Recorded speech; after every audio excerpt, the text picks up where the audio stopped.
ओम नमो भगवते वासुदेवाय नमः।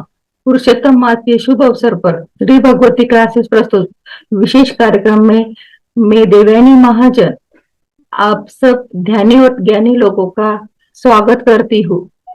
हम सब इस कार्यक्रम में पुरुषोत्तम योग का 15वां अध्याय विश्लेषण के साथ मास्टर सुनील सर की वाणी से ग्रहण करेंगे।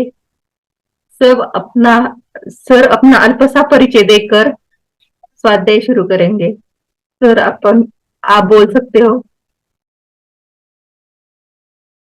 भगवती क्लासेस के व्यासपीठ पर हम इस पुरुषोत्तम मास के अवसर पर पुरुषोत्तम योग भगवत गीता का 15वां जो चैप्टर है पुरुषोत्तम योग, इसके ऊपर हम विवरण आज सुनने वाले हैं। तो उसके पहले हम भगवान विष्णु, भगवान कृष्ण और सदगुरु का स्तवन जो है वो सुनेंगे।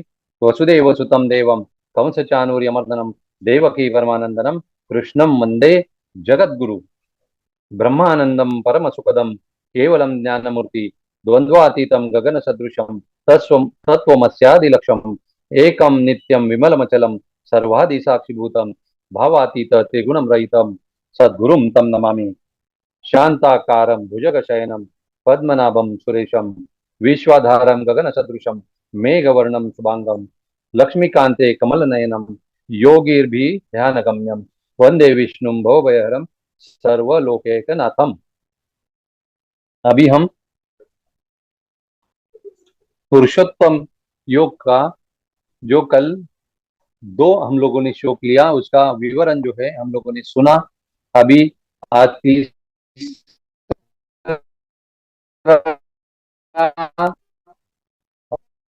और चौथा जो श्लोक जो है न रूप से यह तथोपलभ्यते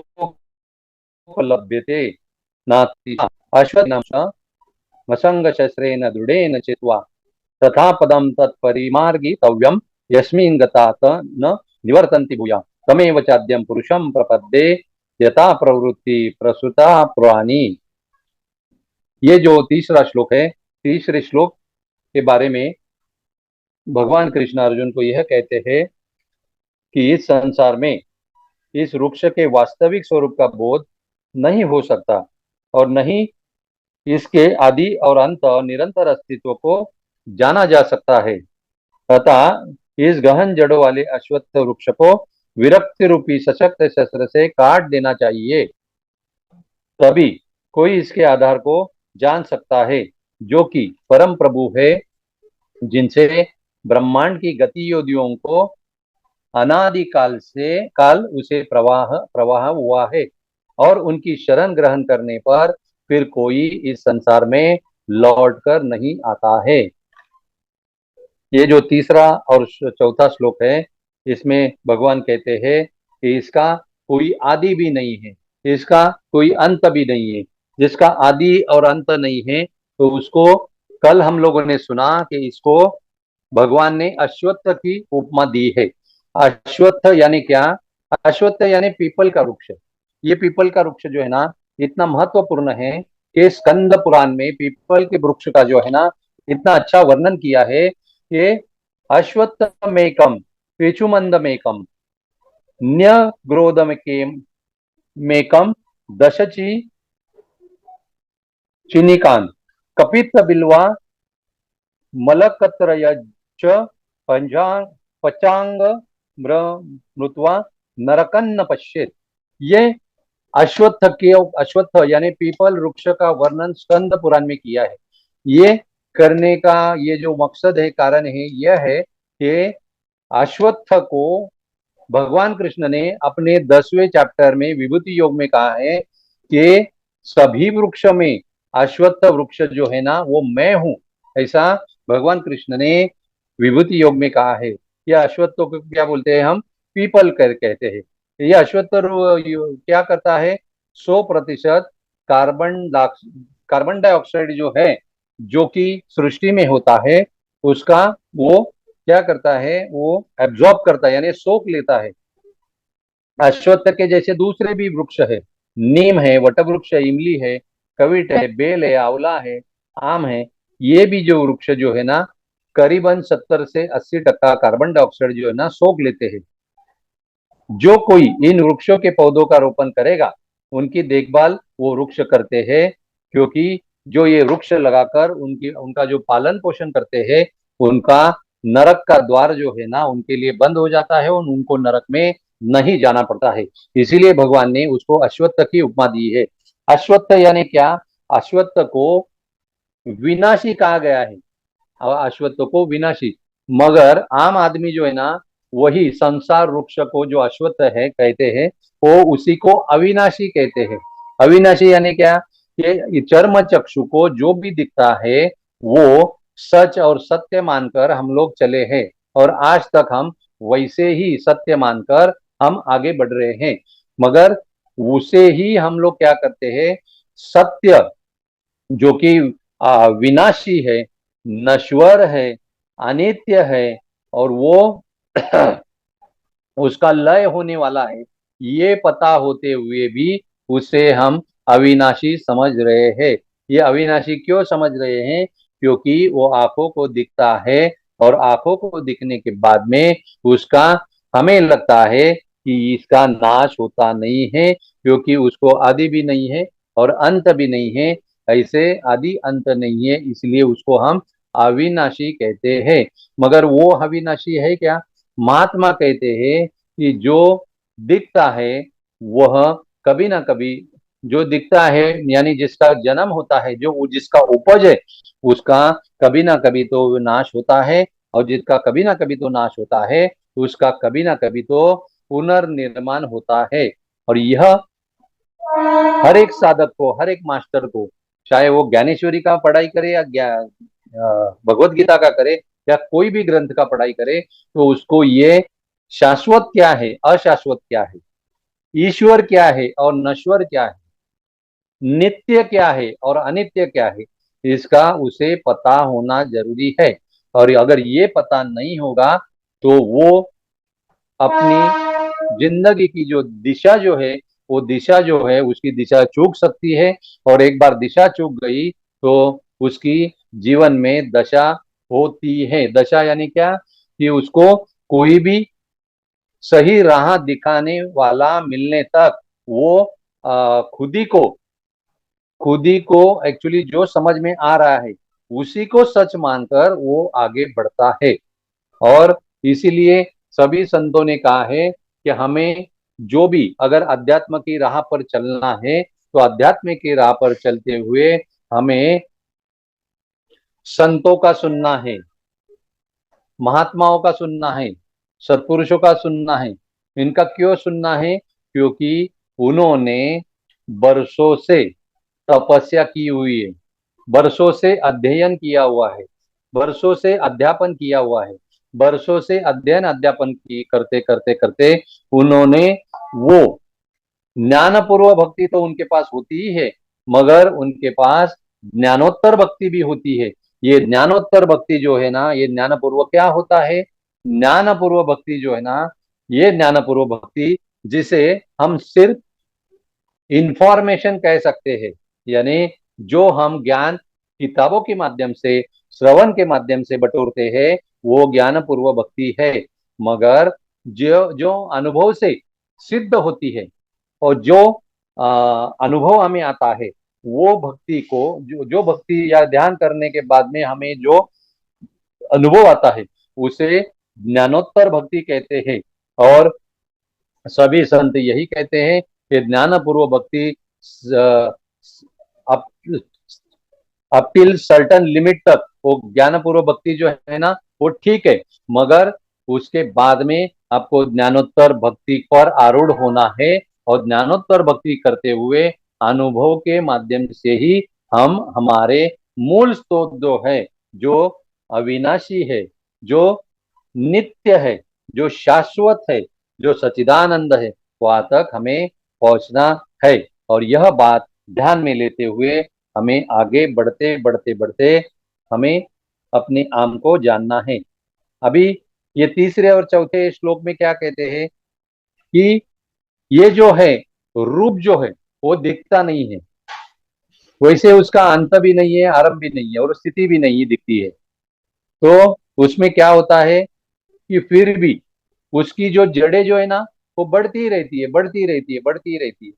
तो वो जो बढ़ने वाले अश्वत्थ वृक्ष को अनासक्ति रूप जो तीक्ष्ण धारदार शस्त्र से अगर अगर हम काटेंगे तो उसमें जो आद्य प्रवृत्ति उसमें से क्या हो जाती है, निर्माण हो जाती है। और यह आद्य प्रवृत्ति निर्माण होने के बाद में उसमें आदि पुरुष यानी अपना मूल स्वरूप यानी मूल पुरुष उसको उसको प्राप्त होने के लिए, वहां तक पहुंचने के लिए हम अगर प्रयास करेंगे ज्ञानोत्तर भक्ति के माध्यम से, तो वहां पहुंचने के बाद में हमें फिर से इस नश्वर जगत में, मायावी जगत में, जो जगत जो है ना वो कल्पना का जगत है, और वो जगत जो है ना वो नाश पाने वाला जगत है, उसमें फिर से हमें लौटना नहीं पड़ता है। हम वो जगत में फिर से दोबारा नहीं आते हैं। उदाहरण देकर हम समझेंगे, हम लोग जो दूध पीते हैं वो दूध का क्या करते हैं, हम लोग दही बनाते हैं। फिर दही से क्या हो जाता है, छाछ भी निकलता है, और दही मथन करने के बाद में उसमें से क्या निकलता है, लोनी यानी मक्खन भी निकलता है। और मक्खन को जब हम अग्नि पर रखते हैं तो उसी मक्खन का क्या हो जाता है, घी हो जाता है। अगर मक्खन का एक बार घी होने के बाद में वो घी फिर से कभी भी दूध भी नहीं होता, छाछ भी नहीं होता, और दही भी नहीं होता। होता है क्या, नहीं होता। ये क्यों नहीं होता, क्योंकि कुदरत का नियम है, और कुदरत के नियमों के अनुसार जिस चीज को अग्नि लगता है उसका गुणधर्म अंतर बाह्य बदली होता है, चेंज होता है। जैसे आ, खेत में जो जब हम बीज बोते हैं, जो बीज हम खेत में बोते हैं, अगर वही बीज को हम अगर उसको अग्नि देंगे, उसको तपाएंगे, उसको गर्म करेंगे, और गर्म करने के बाद में वही बीज को अगर हम खेत में बोने जाएंगे, तो वो बोने का मतलब है कि हमें उस तपाए हुए बीज का हमें ज्ञान नहीं है। और महात्मा कहते हैं कि संत तुकाराम महाराज ही कहते हैं कि बीज भाजुनी के लिए लाही, अम्मा जन्म मरण ची नाही। यानी जो बीज को हम लोग तपाते हैं वो बीज कभी भी जमीन में बोते नहीं है। अगर जमीन में हम लोगों ने बोया तो वो कभी भी अंकुरित होता नहीं है, उसको कभी भी अंकुर या वेल या वृक्ष उसका होता नहीं है, क्योंकि वो तपने के बाद में उसके गुणधर्म बदली हो जाते हैं। इसलिए ये अश्वत्थ वृक्ष को अगर तोड़ने के बाद में भी उसमें आद्य प्रवृत्ति से आदि पुरुष का जन्म होता है, और आदि पुरुष जो है ना वो आदि पुरुष का हम ज्ञानोत्तर भक्ति से अनुभव करते करते करते हम क्या करते हैं कि फिर से इस संसार में भौतिक जगत में फिर से दोबारा हम नहीं आते। ऐसा ये तीसरे और चौथे श्लोक में भगवान कृष्ण अर्जुन को कहते हैं। अभी हम आगे बढ़ते हैं पांचवी श्लोक के, और वो बहुत बढ़िया श्लोक है। निर्माण मोहाजित संग दोषा अध्यात्म नित्या विनिवृत्त कामा द्वंद्वेर्मुक्ता सुख दुख सन्ने गच्छन्त्य मूढ़ा पदमं तत्। ये जो श्लोक भगवान कहते हैं, इसका मीनिंग क्या है, जिसका अभिमान और मोह खत्म हुआ है, और जिसने अपने आसक्ति को यानी क्या, अटैचमेंट को जीत लिया है, वह अध्यात्म ज्ञान में हमेशा स्थिर होता है।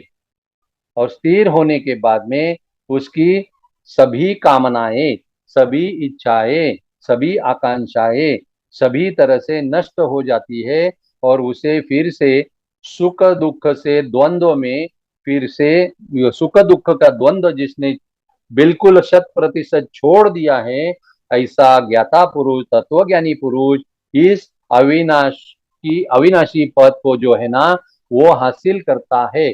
ऐसा भगवत गीता के 5वें श्लोक में कहा है। तो अभिमान और जो मोह जो है ना, ये अभिमान और मोह जो है ना वो सभी को होता है। वो क्यों होता है, इसके बारे में थोड़ी हम जानकारी लेंगे। अभिमान जो है ना, अभिमान किसको नहीं होता? सभी को होता है। ये जो अभिमान जो है ना, ये अभिमान जो है सूक्ष्म अहंकार का जो है ना, यह प्रतिरूप है। सूक्ष्म अहंकार के प्रतिरूप को अभिमान कहते हैं। और ये अभिमान जो है ना, बहुत लोगों को बहुत प्रकार का होता है। किसी को जो विद्वान रहता है उसे अपने विद्वत्ता का अभिमान रहता है, उसे अपने ज्ञान का अभिमान रहता है। जो सुंदर है, सुशील है, वो इंसान को अपनी सुंदरता का अभिमान होता है। जो इंसान शक्ति से परिपूर्ण है, शक्तिवान है, उसे अपने शक्ति का अभिमान होता है। जिसके पास ढेर सारा धन है, ढेर सारी संपत्ति है और ढेर सारी स्थावर जंगम मालमत्ता है, प्रॉपर्टी है, तो उसे अपने प्रॉपर्टी का अभिमान होता है। जिसके पास धन धान्य समृद्धि होती है, उसके धन धान्य का भी उसको अभिमान होता है। जिसके पास, जो औरत के पास सोना ज्यादा होता है, उसे अपने सोने का भी अभिमान होता है। क्योंकि पहला अभिमान तो अपने शरीर का होता है, क्योंकि हम शरीर को ही सच मानकर, खुद को शरीर समझकर ही हम जी रहे हैं। मगर हम शरीर है क्या? नहीं है, क्योंकि शरीर तो पंच तत्व का बना हुआ है। शरीर हड्डी मांस का बना हुआ है। और शरीर जो है ना, ये जो हड्डी मांस का बना हुआ शरीर जो है, जो पंच तत्व से बना हुआ होता है, वो एक ना एक दिन यही पंच तत्व में हमेशा के लिए विलीन होता है।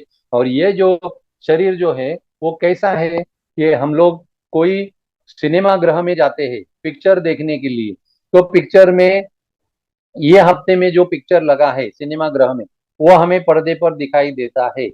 अगर अगले हफ्ते हम अगर सिनेमा गृह में, उसी सिनेमा गृह में गए, तो हमें उसी पर्दे पर दूसरा जो पिक्चर जो है वो हमें दिखाई देता है। इसका कारण क्या है कि जो प्रोजेक्टर में फिल्म जो डालेंगे वैसे ही पर्दे पर दिखने वाला है। जैसे हमारे आत्म शक्ति जो है, जो चैतन्य शक्ति जो है, वो चैतन्य शक्ति के पर्दे पर जो मनुष्य शरीर का जो है, ये मनुष्य शरीर का चैतन्य शरीर के प्रोजेक्टर में मनुष्य शरीर का फिल्म डाला हुआ है।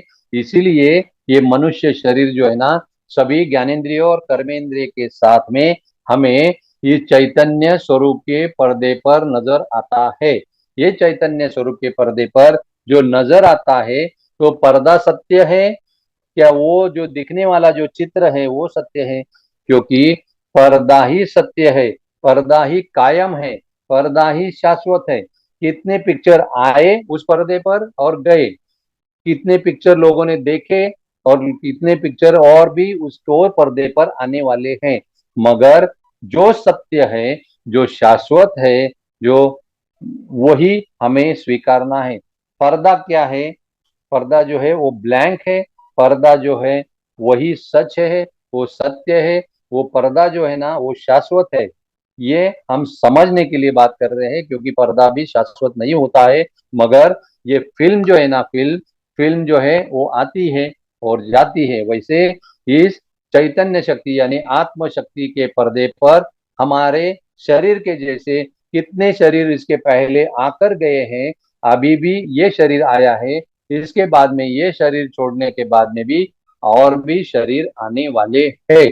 और यह शरीर हम बार बार जो है ना, जब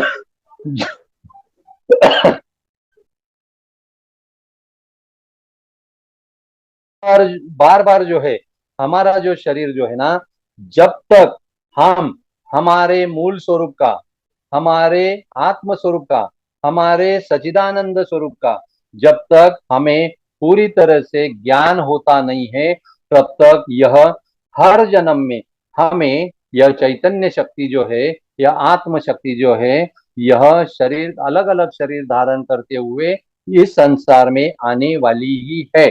जब हिंदी में कहावत है, जब जागो तब सवेरा।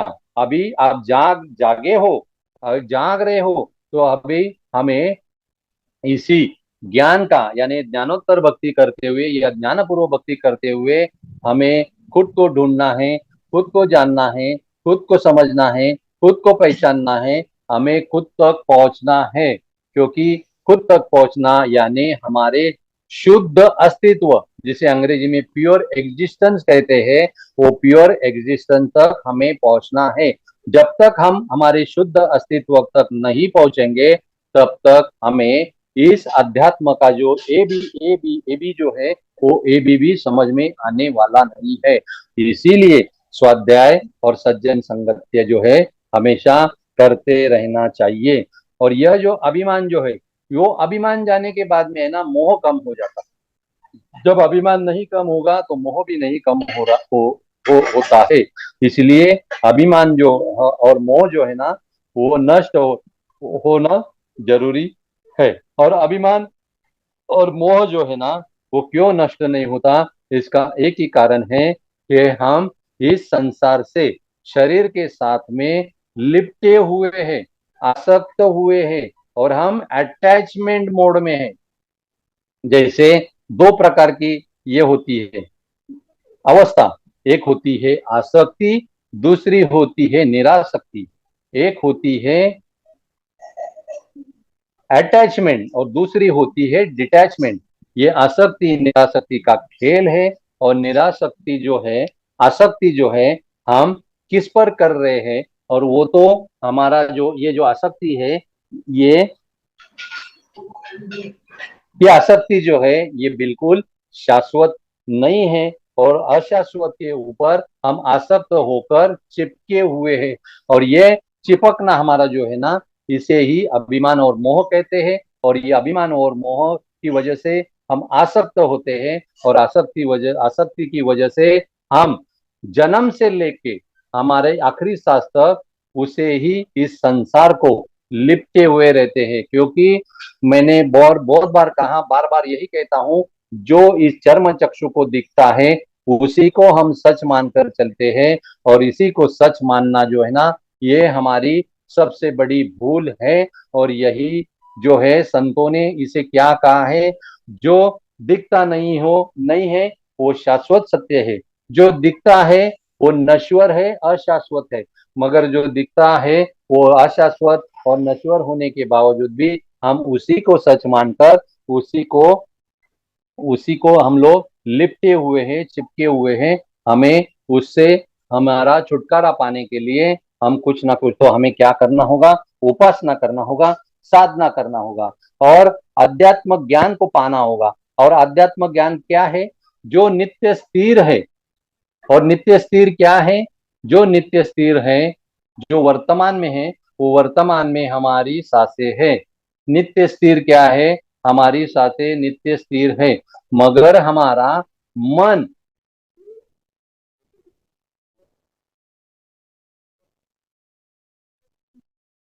नित्य स्थिर नहीं है।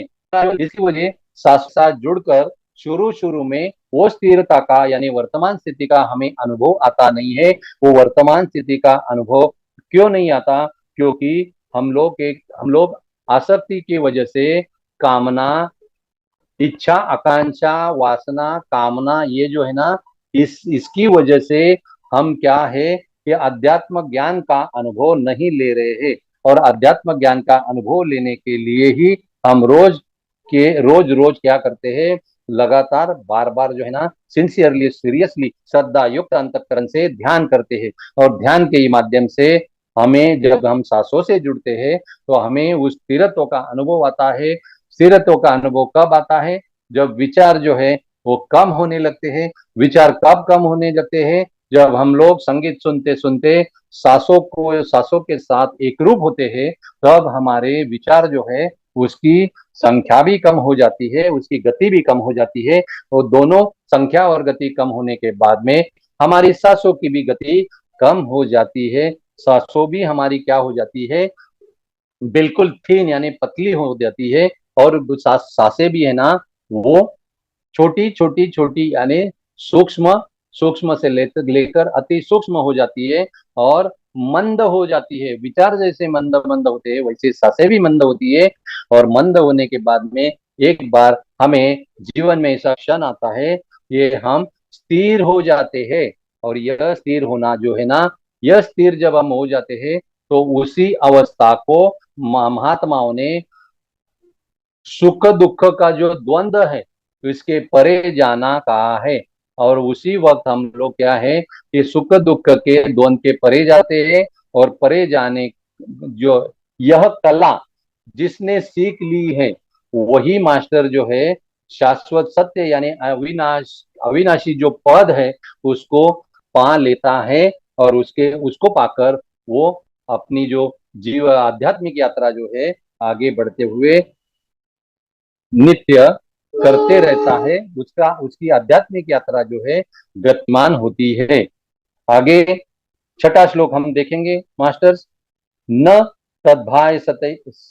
तद्भासयते सूर्यो न शशांको न पावकः यद गत्वा न निवर्तन्ते तद्धाम परम मम। इस श्लोक में भगवान कहते हैं कि सूरज भी इस ब्रह्म पद को प्रकाशित नहीं कर सकता। चांद भी इस ब्रह्म पद को नहीं प्रकाशित कर सकता। कोई अग्नि भी इस ब्रह्म पद को प्रकाशित नहीं कर सकता। ब्रह्म पद यानी क्या है? अविनाशी पद। अविनाशी पद यानी क्या? शाश्वत सत्य। शाश्वत सत्य यानी क्या? अपना खुद का मूल स्वरूप यानी आत्म स्वरूप प्रकाशित नहीं कर सकता। कौन? सूर्य भी नहीं, चंद्र भी नहीं, अग्नि भी नहीं। और ये जो योगी जो है, मगर योगी जो है साधना करते करते करते वो मुझ तक पहुंचता है। और मुझ तक पहुंचने के बाद में दोबारा फिर इस संसार में आता नहीं है, क्योंकि न सद्भासयते सूर्यो न शशांको न पावका यद गत्वा न निवर्तन्ते तद्धाम परम मम। जो तद्धाम परम मम यानी क्या है? मेरा जो निवास स्थान है, जहां मैं हमेशा निवास करता हूँ, वही निवास स्थान आपका भी है। और वही निवास स्थान तक आप सभी को वहां तक पहुंचना है। और इसी जन्म में, इसी जीवन में, इसी शरीर का आधार लेते हुए, इसी शरीर को साधन बनाकर वहां तक हमें पहुंचना है। और यह पहुंचने के साधना, स्वाध्याय और सज्ज को सीरियसली और सिंचना है। हमें 24 घंटे रहे, घंटे में 1 घंटा ध्यान करना चाहिए, 1 घंटा स्वाध्याय करना चाहिए और 1 घंटा हमें सज्जन संगत्य करना चाहिए। तो ही हमारी गाड़ी जो है वो आध्यात्मिक गाड़ी जो है आगे आहिस्ता आहिस्ता बढ़कर हमें हमें स्थिरत्व का लाभ हो सकता है। निर्विषय और निर्विचार हम हो सकते हैं। जब तक निर्विषय और निर्विचार नहीं होते तब तक हम ध्यानी से योगी नहीं बनते।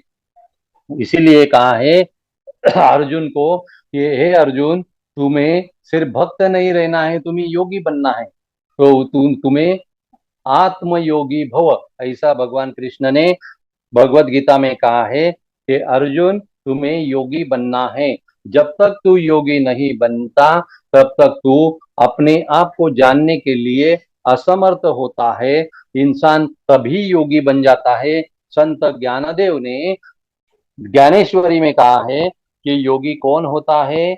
योगी ये होता है, वो अर्जुन को कहा है प्राकृत में, अर्जुना समत्व चित्ताचे तेची सार जान योगाचे जेत मन आणि बुद्धीचे ऐक्य असे। मन और बुद्धि का युति हो जाता है।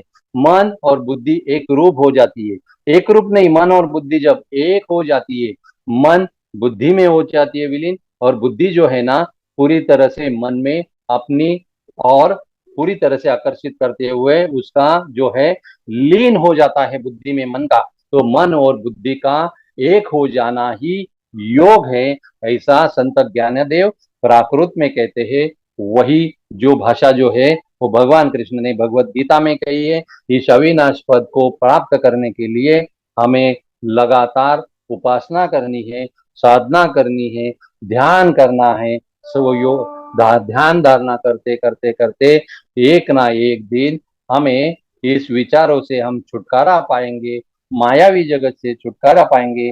जब इस विषय रूपी मायावी जगत से हमारा छुटकारा हो जाता है तो उसे निर्विषय ध्यान कहते हैं। और विचारों से पूरी तरह से हम 100% छुटकारा पाते हैं तो उसे निर्विचार ध्यान कहते हैं। हमें पहले निर्विषय और निर्विचार होना है, जब तक हम निर्विषय और निर्विचार नहीं होते तब हमारा मन शून्य होता नहीं है। जब तक मन शून्य होता नहीं है तब तक हम जीवात्मा और शिवात्मा इसके बीच में जो दहलीज है, उस दहलीज तक पहुंचने का नाम है शून्य मन की अवस्था। एक बार शून्य मन की अवस्था यानी क्या है, जब गाड़ी कोई भी फोर व्हीलर हम लोग को रिवर्स लेनी पड़ती है तो उसे रोकना पड़ता है, न्यूट्रल गियर डालना पड़ता है। न्यूट्रल गियर डालने के बाद में ही हम वो गाड़ी को रिवर्स ले सकते हैं। इसलिए सभी ध्यानियों और योगियों को इस पुरुषोत्तम मास के अवसर पर ये पुरुषोत्तम योग जो है, ये पुरुषोत्तम योग का हम लोग श्रवण कर रहे हैं। इसीलिए कर रहे हैं कि हमें इसी जन्म में जीवन मुक्ति का लाभ लेना है। और जो भगवान ने कहा है कि मेरा घर कौन सा है, उस घर को घर वापसी तुझे करनी है। जिस घर से तू घर छोड़कर तू गया है मायावी जगत में, तुझे फिर से उसी जगत में आना है और मुझ तक तुझे किसी भी हालत में पहुंचना है। जब तक तू वहां तक नहीं पहुंचता तो पुनरपि जननम पुनरपि मरणम पुनरपि जननी जठरे शयनम, ये जो शंकराचार्य ने कहा है वो बिल्कुल सच है। हमें बार बार जन्म लेना पड़ेगा, बार बार मरना पड़ेगा और बार बार जन्म लेते हुए संसार में आते हुए यही करना होगा जब तक हम धाम परम मम, वो जो धाम है जिसे गोलोक कहते हैं, जिसे शाश्वत लोक कहते हैं, जिसे वैकुंठ भी कहते हैं, जिसे सत्य लोक भी कहते हैं, वो सत्य लोक तक यानी वैकुंठ धाम तक हम जब तक पहुंचते नहीं है तब तक ये जन्म मरण का जो खेल है, जन्म मरण का सिलसिला है, ये चालू ही रहेगा मास्टर्स। ये जन्म मरण के चक्र से छुटकारा पाना, इसी को जीवन मुक्ति कहते हैं। और जीवन मुक्ति पाने के लिए ही इस पुरुषोत्तम मास में पुरुषोत्तम योग का जो श्रवण जो है हम कर रहे हैं, क्योंकि ये श्रवण जो है कोई भी करा रहा हो, उसको एक्चुअली भगवान कृष्ण जो है उससे वो शख्स के माध्यम से भगवान कृष्ण ही वो श्रवण आपको करा रहा है मास्टर्स। इसलिए आज के ज्ञान सत्र को मैं यहीं पे विराम देता हूँ। और आज का ज्ञान सत्र जो है मेरे परम सदगुरु गजानन महाराज अटक महावीर भगवान गौतम बुद्ध संत ज्ञानदेव महोत्तर बाबा जी और पितामह ब्रह्मश्री पत्री सर और इस ब्रह्मांड के सभी महात्माओं सत्पुरुषों के चरण कमलों में मैं सभी ने समर्पित करता हूँ और इस सेवा को यहीं पे अर्ध विराम देता हूँ। धन्यवाद धन्यवाद धन्यवाद।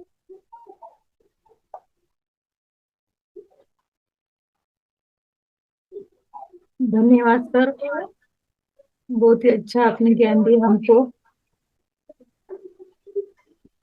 इसको प्रश्न थैंक यू। पूछ सकते हो, ये तो हम किसी को कुछ पूछना है पूछ सकते हैं, हैंड रेज करो या अनम्यूट करो, पूछ सकते हैं।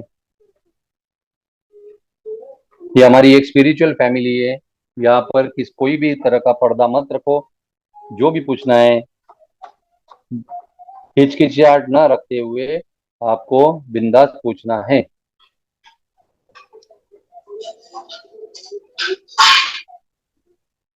मुझे ध्यान सत्र का अवसर दिया, इसलिए महाजन परिवार का और सभी ध्यानियों और योगियों को मैं तहे दिल से मैं शुक्रिया अदा करता हूँ। धन्यवाद धन्यवाद धन्यवाद।